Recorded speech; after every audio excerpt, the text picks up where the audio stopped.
Pronto, prontinho. Todo mundo autorizando o direito de imagem, porque a gravação depois vai ficar disponível no YouTube, tá, gente? Mas deixa eu fazer uma rápida apresentação da doutora Alice. Primeiro, já vou deixar aqui para vocês seguirem ela, porque ela tem um trabalho muito legal voltado para acompanhamento vamos dizer assim, de alunos que se preparam para concursos e para estudos de uma forma geral. O perfil dela é alicejoaquim.pc. Me corrija se eu estiver errada, acho que é isso. Isso mesmo. Já vou seguir. Então, assim, e porque eu sou da teoria de que quanto mais específico é a atuação do profissional, melhor, né? Não tem como a gente comparar. E a doutora Alice, então, ela tem esse trabalho muito voltado para esse tema também, que é a questão de como lidar com a ansiedade nesse processo de estudos, né? E a gente falando aqui de estudo, as meninas estudam para advocacia pública, né? Estudo que é de longo prazo, então como lidar com a ansiedade agora que elas estão iniciando, né? Que você tem todo aquele gás, aquela empolgação de início, e também no caminho, né? Pós-edital, essa reta final que eu acho particularmente bem difícil para quem estuda, né? Quando vai chegando aqui dezembro, festividades, parece que todo mundo vivendo, a gente estudando, eu sei bem como é que é isso. Sobretudo porque a minha prova, o edital, saiu 27 de dezembro. Então, assim, acabou o Natal, pronto, parou essa bomba. Então, foi, assim, bem complicado, mas é isso, eu vou deixar agora aberto para a doutora Alice, fica à vontade, meninas, se vocês tiverem alguma dúvida aí, anotem que no final a gente abre um espaço para a gente interagir. Sintam-se à vontade, e aqui não tem filtro, não precisam ter vergonha, que ninguém julga ninguém. Sim. Obrigada. Isso mesmo, meninas. Quero que também vocês fiquem à vontade, podem me interromper também, ou levantar a mão e fazer perguntas se vocês quiserem, tá? Então, vou me apresentar rapidinho. Eu me chamo Alice Joaquim, sou psicóloga clínica, atendo concurseiros há mais de 2 anos. Tenho orgulho de dizer que hoje a maioria dos meus pacientes são concurseiros, então eu entendo bem a realidade que é estudar para concurso público, né? Seja dependente dos cargos, e estamos aqui hoje para falar como lidar com a ansiedade nos estudos e por que eu gosto tanto de falar sobre emocional para os concurseiros, porque uma das coisas que mais atrapalha o concurseiro é o emocional. Hoje eu falo com convicção, com a experiência que eu tenho, que tão importante quanto as horas líquidas de estudos, o método de estudos é o emocional. Porque muitos até mesmo estão preparados em relação ao conteúdo, mas por não ter um equilíbrio emocional, não estão conseguindo passar na prova. Então, até a Carolina que falou, né, sobre ser um projeto a longo prazo, principalmente por ser um projeto a longo prazo, acaba sendo mais doloroso também. O estudo para concurso a gente sabe que é muito solitário, por também ser demorado. Eu não sei se já passou esse pensamento com vocês, mas eu já escutei e escuto muito concurseiros dizer, Alice, eu tenho a sensação de que a vida está passando e eu não estou vivendo, eu estou só estudando. Então, isso também causa um sofrimento emocional muito grande, né? Quando você está vendo ali, que você está abdicando de várias coisas, você está investindo tempo, você está investindo dinheiro, estudando para concurso, e sente que você poderia estar fazendo outras coisas, aproveitando outras coisas. Então, isso acaba sendo doloroso também, e que até influencia na ansiedade, porque nós, seres humanos, precisamos nos sentir pertencentes, incluídos em um grupo. Então, quando, por exemplo, o concurseiro, né, principalmente de forma presencial ali na família, muitas das vezes não tem quem estuda quanto vocês. Muitas vezes não tem nem concursado na família. Então, está todo mundo numa realidade, entre aspas, paralela, não entendem muito bem como é estudar para concurso público, vocês estão ali. Então, isso, de certa forma, causa um sofrimento também, porque você tem dificuldade para se sentir pertencente, a solidão, de certa forma, ela aumenta. Então, tudo isso influencia no desempenho na prova, porque faz aumentar a autocobrança de, nossa, eu preciso estudar muito para passar logo, eu preciso passar logo, e isso muitas vezes mais atrapalha do que ajuda. Então, o objetivo principal aqui é fazer com que essas questões, principalmente a ansiedade, não atrapalhem vocês até a aprovação. Tá fazendo sentido para vocês até aqui? Então, nós vamos aqui fazer uma separação, né? Falando sobre a diferença da ansiedade normal e a ansiedade que não é normal para o concurseiro. E é primeiro importante falar o que é a ansiedade. E eu gosto de dizer que a ansiedade, que o ansioso e o concurseiro formam um casal perfeito. Alice, como assim o ansioso e o concurseiro formam um casal perfeito? Porque o ansioso é aquele que tem dificuldade em lidar com aquilo que é iminente e que é imprevisível. E o concurso público, ele proporciona o quê? A estabilidade, a segurança, a previsibilidade. Então, o ansioso, ele não gosta de imprevistos, ele gosta de previsibilidade, ele gosta de segurança. E o concurso público proporciona isso, preenche isso. Então, muitos concurseiros são ansiosos porque sabem que no concurso público não vai ser demitido a qualquer momento, né? Vai ter ali certo salário todo dia, no dia X do mês. Então, isso traz uma segurança, isso traz um certo conforto. Porém, essa segurança que o concurso público proporciona e preenche no concurseiro só acontece após tomar posse, após entrar em exercício. Porque até lá é ansiedade com ansiedade. Por quê? Até lá você não tem noção, até você entrar em exercício, até você tomar posse e entrar em exercício, você não tem noção de quando você vai ser aprovado. Alice, eu estou estudando muito, muito, estou sentindo que eu estou preparado, mas não tem nada que garanta que a próxima prova que você vai fazer, você vai ser aprovado. Porque você lida, de certa forma, com a incerteza. Então, estudar para concurso é lidar com a incerteza. Será que eu estou estudando certo? Será que eu estou no caminho certo? Será quanto tempo mais eu vou levar até a aprovação? E tudo isso faz aumentar ainda mais a ansiedade, porque você está lidando com um campo de incerteza. A incerteza de eu não sei se eu estou fazendo certo, eu não sei quanto tempo eu vou continuar nesse caminho, e levando em consideração o sofrimento que eu acabei de falar, né, que estudar para concurso público é solitário, é demorado, isso aumenta o sofrimento emocional, essas incertezas elas ficam ainda maiores nesse processo de estudar para concurso público, né, até a aprovação. Isso faz aumentar a ansiedade. E aí, Alice, qual a ansiedade para o concurseiro ela é normal? A ansiedade normal para o concurseiro é a ansiedade que causa apreensão. Sim, você vai ficar ansioso, você pode sim ter taquicardia, você pode sim ter pensamentos acelerados, né, em relação, por exemplo, muitos pensamentos que eu ouço muito, né, nos atendimentos. Alice, às vezes eu penso que eu não vou dar conta de ver todo o conteúdo. Será que eu vou conseguir dar conta? Será que eu vou conseguir ser aprovado? Será que eu estou fazendo certo? Esses pensamentos acelerados, sabe? Como que eu vou me organizar no estudo? Será que eu vou conseguir aprender esse conteúdo? Um pensamento que aparece muito também é quando o concurseiro erra. Não sei se já aconteceu com algumas de vocês aqui. Muitas das vezes o concurseiro errar uma questão é como se fosse já quase certo que ele não vai ser aprovado. Errar uma questão é como se fosse já certo que ele não está fazendo certo os estudos, sendo que não é bem assim. Mas acaba que o concurseiro interpreta dessa forma. Então, ele pode sentir ataque cardíaco, ele pode sentir a respiração ofegante, as mãos suando, ele pode ter o comportamento, por exemplo, né, de, como eu falei, dos pensamentos acelerados e de levantar da cadeira. Então, o que eu quero dizer? A ansiedade normal e a ansiedade que não é normal, eu gosto de diferenciar, levando cada um a olhar para si mesmo e ver o quanto atrapalha a sua vida. Por quê? Como a ansiedade ela é uma resposta natural ao nosso corpo, porque se eu vou fazer uma prova no domingo, o que eu vou fazer? Eu vou me preparar, eu vou estudar. Então, a ansiedade ela serve para me preparar para aquilo que é iminente, que é imprevisível, para aquilo que eu acho que eu não vou dar conta, para aquilo que eu acho que eu não controlo.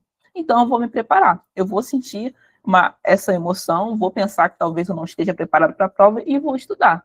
Porém, quando, por exemplo, essa minha ansiedade ela me paralisa, né? Por exemplo, ela faz com que eu levante toda hora da cadeira durante os estudos, ela faz com que eu me desconcentre, ela faz com que eu mexa no celular a todo momento, é uma ansiedade que está me atrapalhando.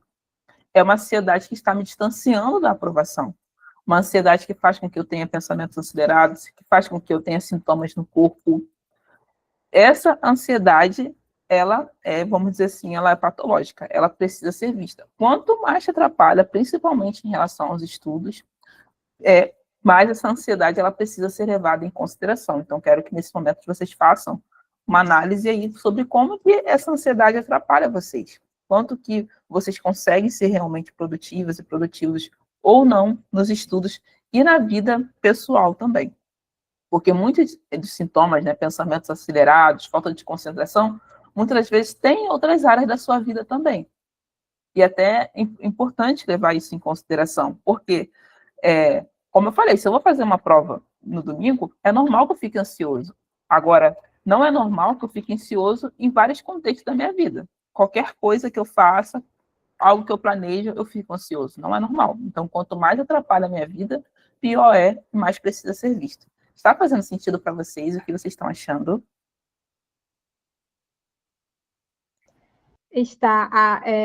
Doutora Alice, eu acho que o ponto é que nem sempre, eu não sei aí de vocês, mas assim, falando da minha experiência enquanto estudante, nem sempre é tão fácil você ter essa régua do que é normal e também não é um processo Sim. uniforme, né?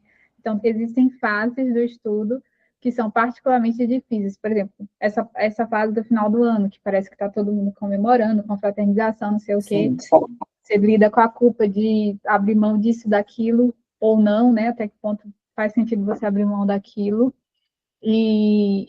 Ou quando você está também no processo de pós-edital, que também é uma fase que a ansiedade geralmente também, né, é mais forte. Uhum. Exatamente. Principalmente quanto mais você está ali, né, tendo que estudar no curto prazo, você está num contexto de pressão, essa ansiedade, ela sim pode ser mais forte. E eu acho que você falou um ponto importante, né, que muitas vezes não dá para ter tanta consciência, para perceber tanto quanto atrapalha, porque você está num contexto ali, muitas vezes acelerado, e você não consegue perceber também quanto está te atrapalhando. E aí, é importante ver, por exemplo, até o seu desempenho, por exemplo, nas questões, o seu rendimento nos estudos, nessa análise que você faz, poxa, quanto que eu sei desse conteúdo não? Analisar também se não tem relação com o fator emocional. Porque, por exemplo, a ansiedade, por ela ser, né, a dificuldade de lidar com a incerteza, por exemplo, ela pode se manifestar na hora de fazer uma questão. Então, Alice, que aí entra também em relação à preocupação com a performance, né? O concurseiro, ele acha que ele não é capaz de passar em um concurso, ele acha que ele não é tão competente, ele acha que ele não está tão preparado, e isso se manifesta na hora das questões. Porque a minha mente, ela vai agir, pessoal, para confirmar aquilo que eu penso. Então, vamos supor que eu penso que, nossa, eu não sou capaz de passar em um concurso, eu acho que tem muito conteúdo, esse concurso que eu quero da AGU é muito difícil, deve ter muitas pessoas que estudam mais que eu escuto muito isso. Alice, eu abro as redes sociais, parece que tem pessoas que são mais preparadas do que eu, que estão estudando mais que eu. Será mesmo que eu tenho condições de passar? Será mesmo que eu vou conseguir dar conta? Pode falar, Caroline. Eu ri aqui porque era uma coisa que eu coloquei aqui nas minhas perguntas no final, mas já aproveitando o contexto, que era assim, eu tinha uma forma interessante de lidar com essa questão das redes sociais, por exemplo, que eu acho que acaba que é a vitrine, a falsa vitrine, assim, que mais impacta a galera que estuda, né? Eu, por exemplo, eu tinha um perfil meio Instagram. Então, eu utilizava, por exemplo, o Instagram, para mim fazia sentido, né? Como uma forma de me auto-incentivar, estava sempre postando vlog de estudos e tal, mas não me impactava a ponto de eu ficar assim, estou estudando menos, eu estou estudando a mais que X, deixa eu só permitir aqui a entrada do colega. Então, eu tinha uma forma saudável de lidar. E também, eu sempre tive a percepção, que eu acho que é algo que nós temos que ter muita clareza. Aquilo que o outro coloca é aquilo que ele quer que a gente veja. E não necessariamente é a realidade. Né? Não necessariamente aquela pessoa que está postando que está estudando todo dia, ela está estudando todo dia. Então, nem tudo, assim, redes sociais, nem tudo ali é de fato verdade, né? Muito bom que você falou, né? Que aí entra também o contexto da comparação. A comparação também, ela pode sinalizar, né, o quanto a ansiedade também já está atrapalhando.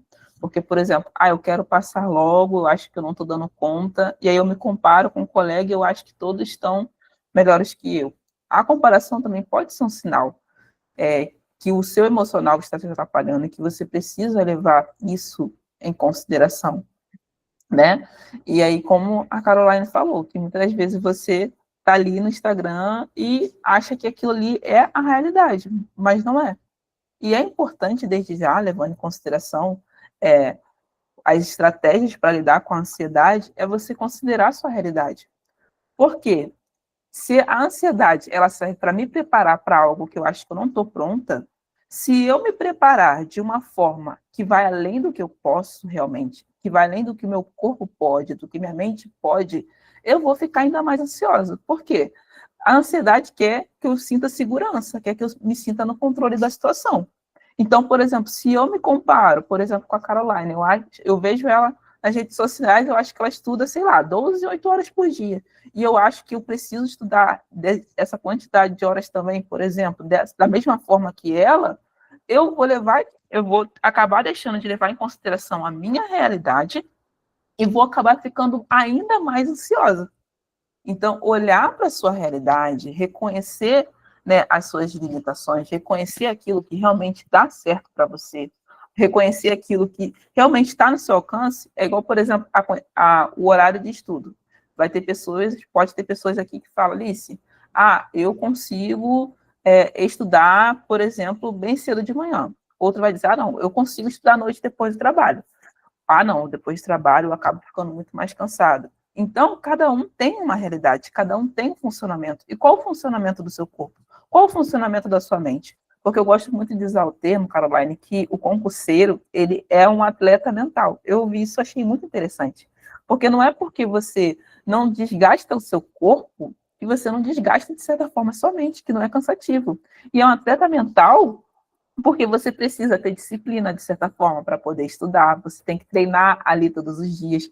Você lida também com a frustração de muitas das vezes não ter o resultado que você quer, não só em relação à prova, a reprovar em prova, mas também, muitas das vezes, o seu estudo no final do dia, você percebe que não foi como você gostaria. Às vezes, eu recebo mensagem de paciente ali, diz, olha, hoje meu estudo não rendeu como eu gostaria, eu estou chateada, estou chateada. Mas é importante levar isso em consideração também. Porque o nível de cobrança, muitas vezes, do concurseiro é muito alto. Isso faz aumentar a ansiedade, porque você não se sente no controle da situação. E às vezes o concurseiro, por exemplo, ele se culpa até por estar doente. Ficou doente, nossa, fiquei doente, não estudei. Mas como você vai controlar você ficar doente ou não? Então, levar em consideração a sua realidade, reconhecer e validar principalmente o que você faz, os seus avanços. Porque, por exemplo, se você estuda há um ano, provavelmente você não tem mais o desempenho que você tinha um ano atrás. Você evoluiu, você melhorou. Talvez, por exemplo, tinha termos do direito, por exemplo, que você não entendia, você não fazia a mínima ideia, e agora você conhece, e agora você consegue explicar. Então, só que a ansiedade, ela rouba o momento presente, ela só faz com que nós focamos no futuro. E a gente esquece de validar a nossa própria evolução, a gente esquece de validar o nosso próprio crescimento, isso faz com que você fique num ciclo sem fim, achando que você precisa fazer mais, achando que você não está dando conta, achando que você não é capaz, e isso faz com que você fique ainda mais preso na ansiedade. Então, considerar as suas evoluções, eu quero convidar vocês aqui para reconhecer. Se vocês quiserem comentar aqui no chat, ou então reconhecer dentro de vocês mesmos quanto vocês evoluíram nos estudos desde quando vocês começaram a estudar até agora. Alice, mas eu erro muitas questões ainda. Mas eu sinto que eu ainda não sei o conteúdo. Tá, mas você sabe mais do que no início. E uma coisa que a ansiedade faz, né, ela quer buscar a certeza, ela quer buscar a segurança. Então, o que acontece? O nosso cérebro, ele não, por exemplo, ele não aprende tudo de uma vez. Então, por exemplo, depois desse nosso encontro aqui, se eu perguntar a cada um de vocês o que vocês lembram que eu falei, ou vocês me perguntarem o que eu lembro que eu falei e vocês falaram, nós não vamos nos recordar detalhadamente. Por quê? Porque o nosso cérebro, ele grava as informações que ele considera importantes. Então, a mesma coisa nos estudos. Ele vai gravar, todas as vezes que eu estudar, as informações que ele considera importantes. Por isso a importância, por exemplo, da revisão, da repetição. Isso não é porque, eu não sou capaz, eu estudei essa matéria aqui e eu não consegui gravar tudo, nossa, tem algo de errado em mim, será que eu vou conseguir passar? Será que realmente eu estou pronta para passar um concurso? Não, faz parte do meu próprio funcionamento, faz parte do meu próprio processo.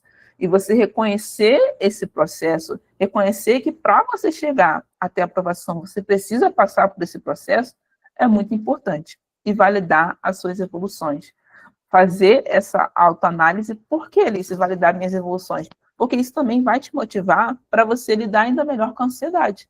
Isso vai te motivar para você estudar mais. Você reconhecer suas evoluções pode te ajudar você a reconhecer, né, o seu mérito e conseguir fazer ainda mais dentro da sua realidade.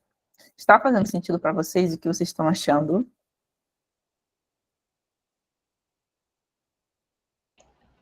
Galera, se quiser falar, só levantar a mãozinha, não fiquem com vergonha, porque aqui, como eu falei no início, não há filtro, não há pergunta besta, mas no final a gente também vai abrir um espaço para perguntas. Muito bom. Muito bom mesmo. E, como eu falei, né, validar as pequenas evoluções. Outra coisa também que vai ajudar a lidar com a ansiedade, né? Principalmente para quem tá no pós-digital, ou que está achando, por exemplo, nossa, eu estou estudando há tanto tempo, porque muitas vezes o tempo vai pesando. Você se vê ali, nossa, você estuda há tantos anos e eu não acho que não estou tendo resultado, eu acho que eu estou evoluindo. É trabalhar na sua mente para você focar no momento presente, que é o quê? Você, por exemplo, fazer técnicas de respiração, fazer a meditação também, isso ajuda muito.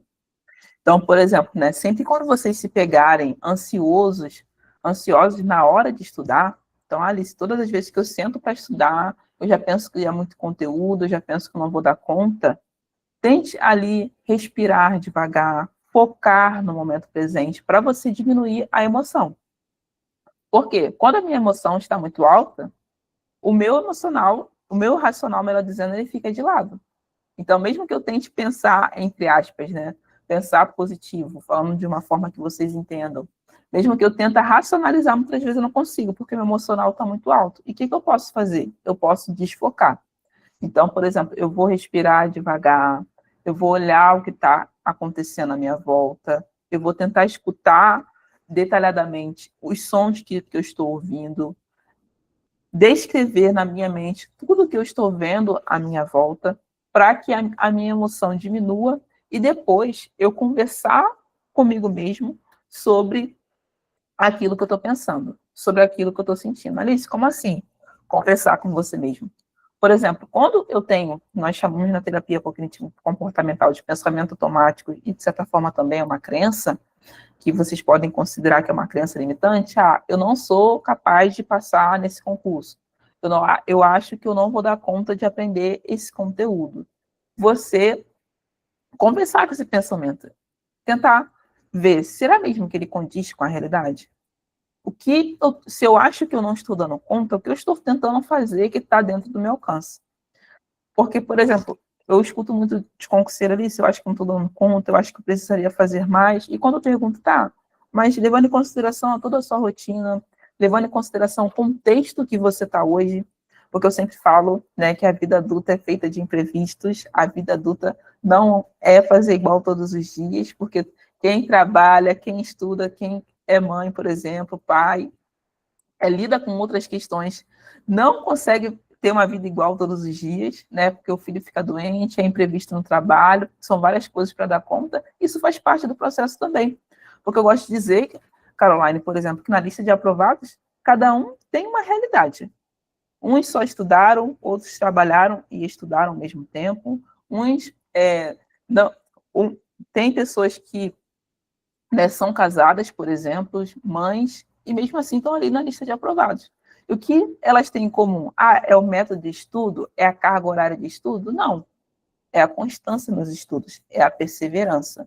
Que a constância não é você fazer igual todos os dias, mas é você fazer o que você pode todos os dias. Está fazendo sentido para vocês? E isso é muito importante mesmo, porque você vai considerando a sua realidade. Então, na hora de estudar, vocês usem essa técnica de focar no momento presente, essa explicação que eu acabei de dar aqui, vocês podem usar com vocês na hora que vocês estão estudando. Por exemplo, porque se eu acho que eu não estou estudando o suficiente, por que eu não estou estudando o suficiente? O que eu posso fazer para estudar mais? Mas é importante levar em consideração que, às vezes, eu não estou estudando o suficiente, eu acho que eu não estou estudando o suficiente, porque no momento eu estou num contexto da minha vida que realmente eu não consigo estudar mais, eu não consigo fazer mais do que eu posso. Mas é importante eu sempre fazer aquilo que eu posso dentro da minha realidade, tendo a constância, fazendo aquilo que eu consigo manter. Porque, como eu disse aqui, vocês são um atleta mental. Então, o atleta, ele precisa ter a constância. Ele precisa, muitas das vezes, por exemplo, a gente vê nas Olimpíadas, né, os atletas que treinaram 2, 4 anos ou mais para poder conseguir competir, melhor dizendo, e conseguir a medalha. E aí é importante que eles treinem de forma que eles consigam manter. Mas eu acho que tem que treinar muito, por exemplo, acho que eles têm que treinar 12 horas no dia. Tá, eles conseguem treinar 8 horas no dia, mas se não for algo que eles consigam manter ao longo dos anos, até a próxima Olimpíada, então isso vai ser mais prejudicial. Então, leve isso em consideração e sempre tentem conversar com você mesmo. Porque isso, você validar aquilo que você está fazendo, você conversar com seus pensamentos, ajuda bastante. Por quê? A ansiedade, muitas das vezes, vem da forma como eu interpreto a situação. Se eu interpreto que eu não sou capaz de passar em um concurso, se eu interpreto que a minha vida está muito difícil e eu acho que o concurso é muito difícil, eu não vou conseguir passar, a minha mente vai agir para confirmar aquilo que eu penso. E, de certa forma, a minha ansiedade ela vai aumentar por causa disso.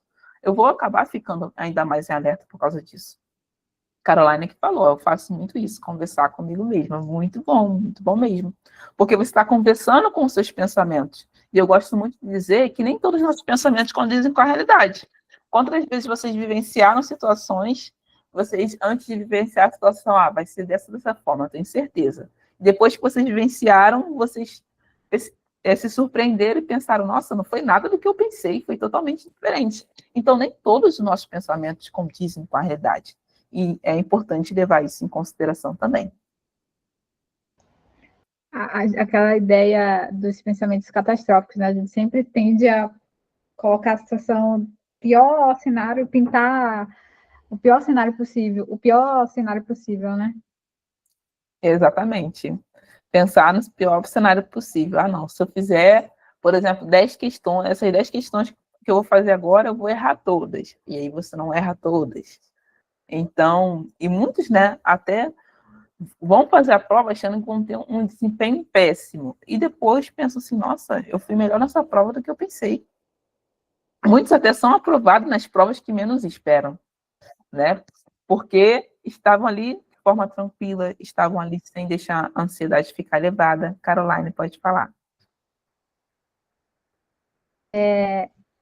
Você falou agora que a pessoa fica sempre pensando no pior das provas, né? E aí eu vou dar aqui o depoimento de um aluno, não vou falar o nome para não expor, mas ele ia fazer uma prova X e estava tudo bem, estava tudo certo para ele fazer essa prova, então ele vinha estudando com frequência, enfim. Ele tinha comprado passagem, estava tudo certo. E dias antes ele desistiu, ele simplesmente, foi exatamente isso que aconteceu, ele pintou mentalmente o pior cenário, que ele ia para lá, que ele não estava pronto, e era uma prova assim, de especificidade, que era uma prova que era objetiva e discursiva no mesmo dia, né? Que ele não estava pronto para fazer uma discursiva ainda, e assim, e aquilo, a ansiedade ele tomou de conta de tal forma que ele não foi fazer a prova. Então, assim, muito cuidado com isso, né? Que era, nesse caso, no caso dele, já não era mais ansiedade normal, já era uma ansiedade no nível a mais. E depois nós conversamos, ajustamos para ele conseguir voltar. E aí, uma das coisas que eu falei para ele foi o seguinte: eu quero que você faça essa prova que você não foi fazer e olhe com, assim, sem julgamento, sabe? Coloca assim, tire todos os sentimentos, enfim, todos os pré-julgamentos, e aí você vai perceber que você não iria tão ruim quanto você achou que iria.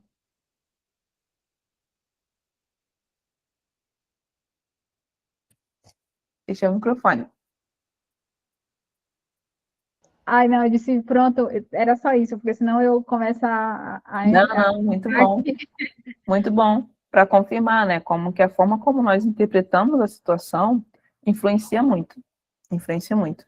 Então, não deixem que a forma como vocês interpretam vocês mesmos, a forma como vocês interpretam a prova, atrapalhe no desempenho de vocês. Não deixem, realmente, tá? Porque o emocional conta tanto quanto o estudo. E é por isso que muitas vezes você ouve alguém dizer assim, eu fui para a prova, não estudei e passei. No sentido de não estudou focada para aquela prova, mas a pessoa estava tranquila, ela estava com um bom raciocínio, ela estava com uma boa concentração, porque ela não estava com o peso das crenças limitantes, dos pensamentos automáticos de, será que essa prova vai estar muito difícil? Eu preciso passar logo, eu tenho que mudar a minha vida. Então, isso contribui bastante. Tá, pessoal? Então, não deixe de levar isso em consideração. Tá fazendo sentido, Caroline? Toda hora, mas assim, e aí você me lembrou muito disso, que eu acho que é uma coisa muito perigosa. Você fala assim, eu tenho que passar nessa prova, porque é a prova da minha vida, é no meu estado. E aí você coloca um peso tão grande naquilo que, inclusive, te atrapalha, né? Na hora da prova, enfim, você erra no gabarito. Então, são coisinhas que vão acontecendo por conta desse lugar que você coloca. Então, eu sempre acho muito perigoso você falar que é a prova da sua vida. Eu sempre gosto muito mais do pensamento. A prova de escolhe. Você vai estudar, vai se preparar, vai fazer o seu melhor e você vai fazer provas e um belo dia você vai passar em alguma. Não necessariamente no seu estado, não necessariamente a que você julgou que era melhor, mas será a sua prova. Muito bom. Karine? Oi. Eu gostaria de comentar uma situação parecida que aconteceu comigo. Assim que eu cheguei, eu sou de Aracaju, Sergipe. Assim que eu cheguei aqui em Curitiba, fiz uma prova de residência jurídica para a PGE do Paraná. Eu fui fazer a prova e chegando no local, vi os candidatos super bem arrumados, muito mais velhos do que eu. Fiquei desesperada, eu pensei, nossa, e eles com livros, sabe? Nossa, eu estou aqui, eu só vou passar vergonha, eu não vou conseguir passar. Pensei em desistir. Não desisti, fiz a prova. No final, eu só errei 2 questões da prova. E eu ia desistir. Eu tava com muita vergonha. Eu disse, nossa, eu só vou passar vergonha aqui. Esse pessoal é muito mais inteligente do que eu. E eu passei. Então, eu fiz isso no momento, conversei comigo, né? Eu vou conseguir. Senão, ninguém vai saber que eu existo. Só vai estar lá a minha aprovação para mim. Mas acontece. Só isso mesmo. Muito bom. Exatamente. Lutem contra os pensamentos, porque nem todos os nossos pensamentos condizem com a realidade, né? E muitas vezes a gente tem um certo perfeccionismo, né? Instaurado no sentido, um perfeccionismo para poder estudar. Não, só vou conseguir passar se eu conseguir estudar 4 horas por dia, só vou conseguir passar se eu conseguir cumprir todo o cronograma até o final, até a prova.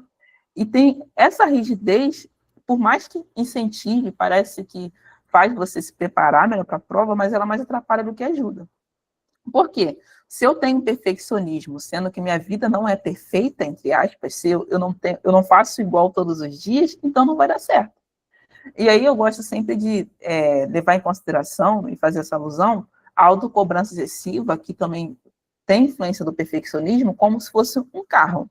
Pensa em o carro mais potente, o carro mais veloz que a gente tem hoje no mercado. Se a gente pegar e colocar, sei lá, 50 sacos de cimento dentro desse carro, não importa o quanto veloz ele seja, não importa o quão bom ele seja, ele não vai andar. Ele não vai andar. Então, a autocobrança, o perfeccionismo atrapalha porque muitas vezes você tem capacidade, você sabe o conteúdo, mas essa cobrança excessiva traz um peso tão grande que mais atrapalha do que te ajuda. E essa cobrança excessiva, esse perfeccionismo, muitas das vezes também leva o concurseiro a procrastinar. Por quê? Ele percebe que, nossa, o dia já começou como eu não imaginava. Então, acho que não vou estudar mais hoje, porque não vou estudar como eu idealizei, como eu me planejei. Mas não vai ser como você idealizou no dia anterior, mas pode ser que você se estude e você seja produtivo. O fato de não ser como você idealizou não significa que não vai ter produtividade, não vai ter qualidade. Então, é muito importante levar isso em consideração, porque muitas vezes o perfeccionismo ele também acaba levando à procrastinação e você fica travado nos estudos. Você fica procrastinando, esperando o momento ideal para poder estudar, procrastinando ou porque você acha muito difícil, ou porque você acha que você não é capaz. Então, leve isso em consideração também, tá? Porque é muito, muito, muito importante, né? E cada um aqui de vocês tem uma realidade, cada um, e principalmente, né? Eu gosto de, para finalizar, para a gente ir para as perguntas, eu gosto muito de uma frase de um autor chamado Viktor Frankl, que ele diz o seguinte: quem tem um porquê enfrenta qualquer como. Porque, assim, muitas das vezes, aquilo que você pensa também pode acontecer. Eu fiz a prova e não fui bem. Eu fiz o simulado e não fui bem. Mas quem tem um porquê enfrenta qualquer como. E eu quero trazer a reflexão, fazer vocês pensar por que vocês escolheram esse cargo que vocês escolheram. Porque eu brinco, mas é uma verdade que estudar para concurso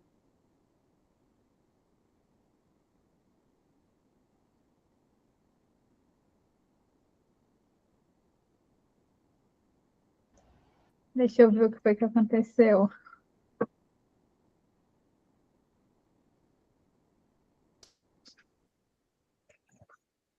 estão me ouvindo? Estamos. Ai, que bom, a luz acabou aqui, mas estão me ouvindo, né? É coisas do ao vivo. Estamos te ouvindo, é o que importa. Peraí. Deixa eu só trocar minha. Tá vendo bem? Estamos. Vou só fechar a câmera aqui para melhorar minha conexão, tá? Quando a luz voltar, eu ligo a câmera novamente. Eu gosto sempre de dizer que estudar para concurso é lidar com o fracasso. Porque você precisa aprender a lidar com o fracasso da reprovação, o fracasso de muitas das vezes as coisas não saírem como você espera. E aí, o que vai te ajudar a lidar com o fracasso? Você saber onde você quer chegar. Você saber o quanto você quer aquilo e quanto isso vai mudar a sua vida. Então, nunca deixe de lembrar onde vocês querem chegar, o quanto o cargo irá mudar a vida de vocês. Porque o nosso cérebro ele quer fugir do sofrimento, ele quer fugir do desgaste. E muitas das vezes, por mais que, por exemplo, ele quer sentir prazer, ele quer ter recompensa, e sabe que, por exemplo, quando vocês alcançarem o concurso de vocês, vocês vão ficar felizes, mas acaba que ele não quer que vocês passem pelo sofrimento. E aí é importante a todo tempo estar relembrando o porquê vai mudar a vida de vocês, o porquê que vale a pena, onde vocês querem chegar, para que vocês consigam passar por essa diversidade, para que vocês consigam lidar com a reprovação, com muitas vezes a rotina, as coisas não saírem como vocês esperam. E assim vocês sigam em busca do objetivo de vocês.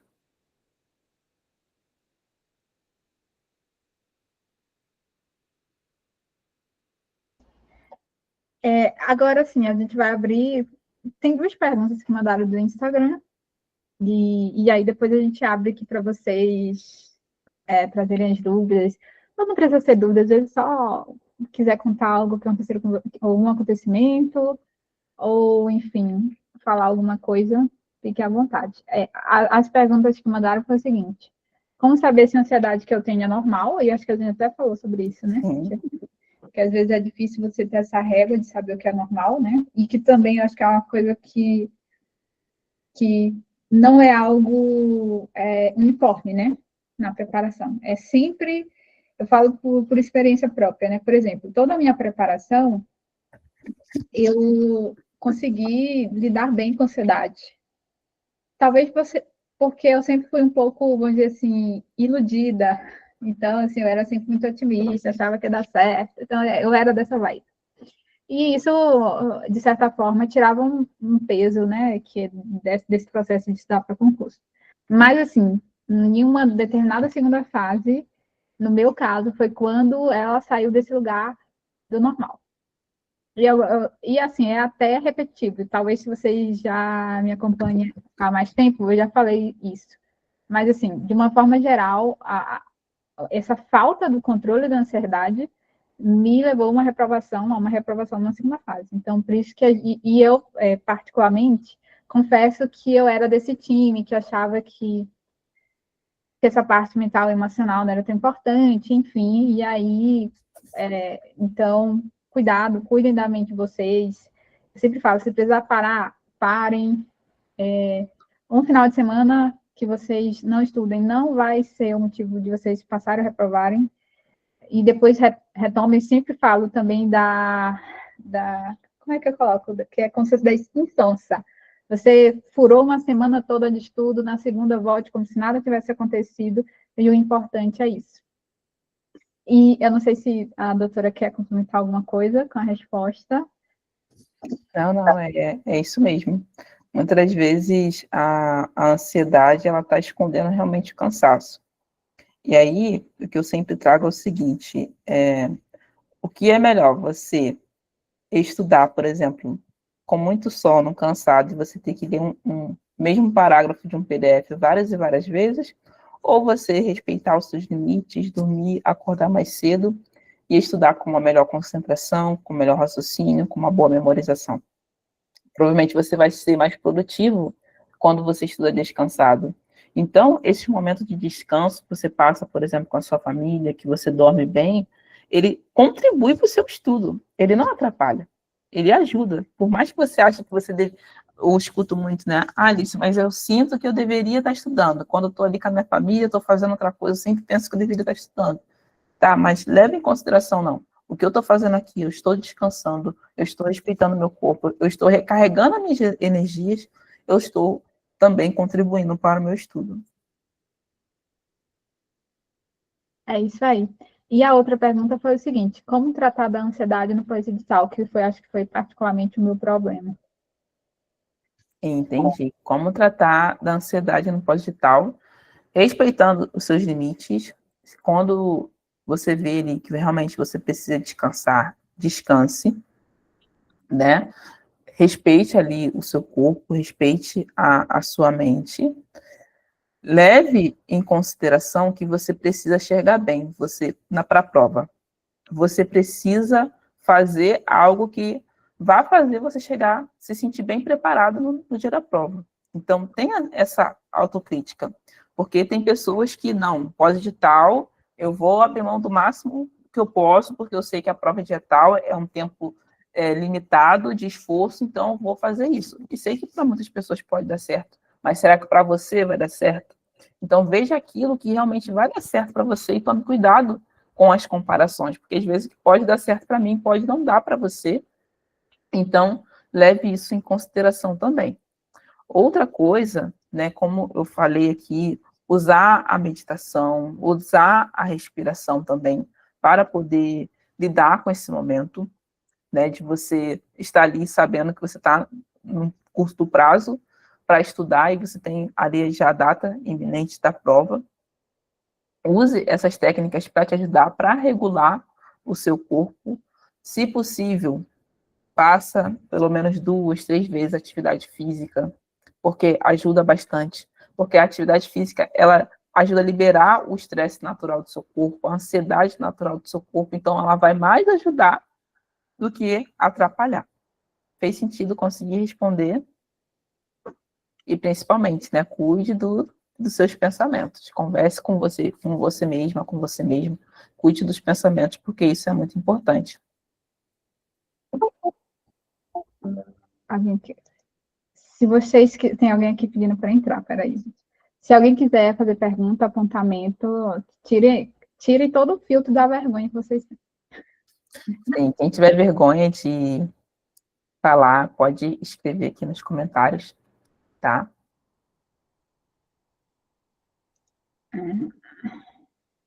Boa noite. Boa noite, Rebeca. Boa noite. Eu estava aqui pensando, meu Deus, esse encontro hoje foi para mim. Eu vi que toda hora você ria. Carol bem sabe. Inclusive, muito obrigada pelo encontro. Eu acho que você já acabou tirando um pouco, assim, a dúvida, né, que eu tinha, que era justamente dos pensamentos, essa autossabotagem, sabe, de achar que a gente não consegue. e que são pensamentos que até mesmo às vezes estudando, né, respondendo questões, às vezes acertando, não, mas eu acertei foi porque eu acabei de ver o conteúdo, não, Foi mas eu só. acertei, mas foi porque eu já vi isso aqui muitas vezes, né, então é sempre assim. Mas você já deu, assim, essa questão de conversar consigo mesmo, né, de bater esse papo, eu vou começar a fazer isso, eu não faço, acho que vai me ajudar muito. Outro ponto também, acho que a atividade física, como você falou, ajuda, que às vezes eu sinto no corpo mesmo, assim, tô sentada, começo a fazer e sinto uma agonia, assim, que é muito da ansiedade, né, essa agonia. Eu acho que é um indício. Sim, sim, uma inquietação, né? E como estou falando, nós já temos também uma ansiedade natural, um estresse natural do nosso corpo e a atividade física ajuda a regular. E aí você pode se concentrar melhor e principalmente, né? Eu vejo a atividade física como um momento seu também. Então é importante você, até mesmo no pós-digital, ter momentos ali que você está tendo um momento de autocuidado, você está fazendo algo para você que não é só estudar e está recarregando as energias também. Então leve isso em consideração. E aí eu vou dar até o meu exemplo, gente. Durante a minha preparação, eu tinha um lema que era que eu queria ser shapeada e nomeada. Era assim o meu lema do Instagram. Então, assim, inclusive, eu até brinco, né, que o shape que eu tive naquela época, depois de ser nomeada, nunca mais consegui de volta. E, assim, véspera da minha prova oral, eu estava fazendo escada, assim. Eu sempre fui desse time, assim, e percebi na prática que, assim, que tirar atividade física, fazer aquela equação, eu gasto, sei lá, 40 minutos treinando. São 40 minutos de estudo a menos. E, assim, não é uma equação tão exata, assim, não é você só colocar mais e mais tempo, que necessariamente você vai conseguir passar mais rápido, que necessariamente você vai conseguir usar esses 40 minutos a mais com qualidade, porque eu acho que é a regra mais importante, mais da qualidade e não tão somente da quantidade. Muito bom. Mais alguma pergunta? Na verdade, eu tenho uma pergunta, que é uma coisa que também aconteceu comigo, e aí eu fiquei pensando, depois que passou, claro, a gente tem muito mais clareza, né? Depois que a situação passa. Mas da importância da gente se perceber os ambientes e de colocar barreiras naquilo que faz mal para a gente. Então, por exemplo, coisas que a gente escuta muito, porque o Instagram tá todo mundo treinando, tá todo mundo estudando, tá todo mundo vivendo e eu não. Por que não sair do Instagram? Se é algo que te faz mal, que não te ajuda, que não te acrescenta. Porque, assim, é uma ferramenta, né? Eu falo que o Instagram é uma ferramenta. Tem gente que consegue lidar melhor e tem gente que não consegue lidar. Se eu fosse alguém que não soubesse lidar, eu deixaria de usar. Talvez seja um pouco drástico aqui, várias reflexões aí para vocês. Mas eu sempre acho que se a gente pode colocar barreiras nesses ambientes, nessas pessoas, por que não colocá-las? No meu caso, por exemplo, um ambiente que eu considerei tóxico e que foi assim me consumindo foram grupos de WhatsApp.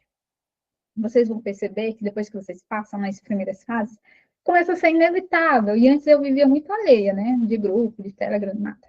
Eu e os estudos assim bem alone. Aí depois que você começa a entrar nesses grupos, e assim, nem todo mundo é saudável, essa que é a verdade, né? Então, por exemplo, às vezes você não está no ambiente que é tóxico, que lhe faz mal, é o que você precisa fazer para continuar os seus estudos e para se manter saudável. Muito bom.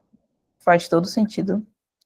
E um ponto que eu quero trazer aqui, que é importante, é ansiedade, estresse, são coisas que são emoções, situações em que o nosso cérebro vai tentar fugir. Então, se eu estou muito ansiosa, a minha mente vai tentar encontrar formas, o meu corpo vai tentar encontrar formas de aliviar essa ansiedade, aliviar o estresse. Então, muitas das vezes, as redes sociais, elas são uma válvula de escape. Por isso que muitas vezes tem pessoas que passam muito tempo nas redes sociais.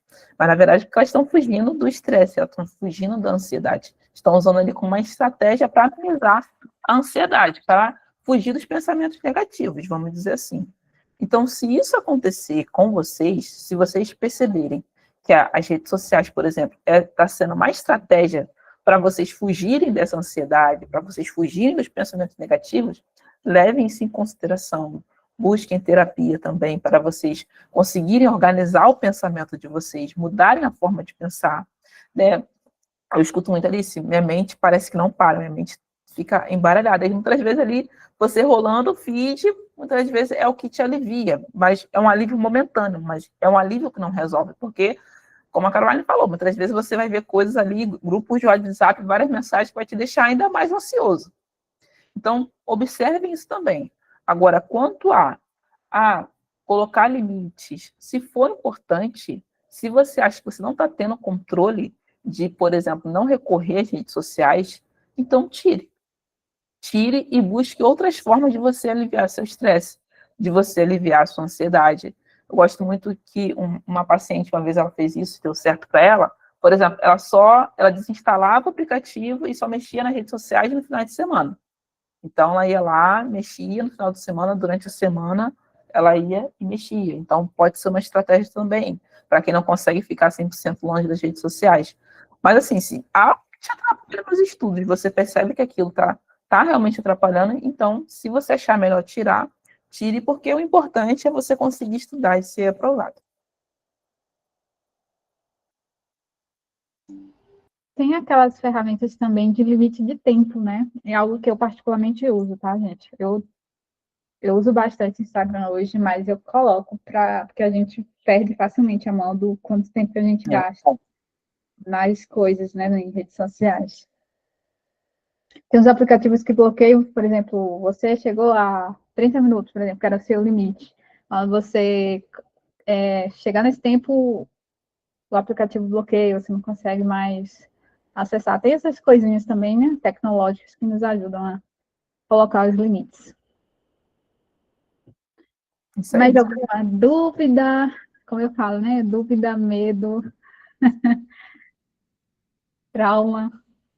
Aqui é um ambiente seguro.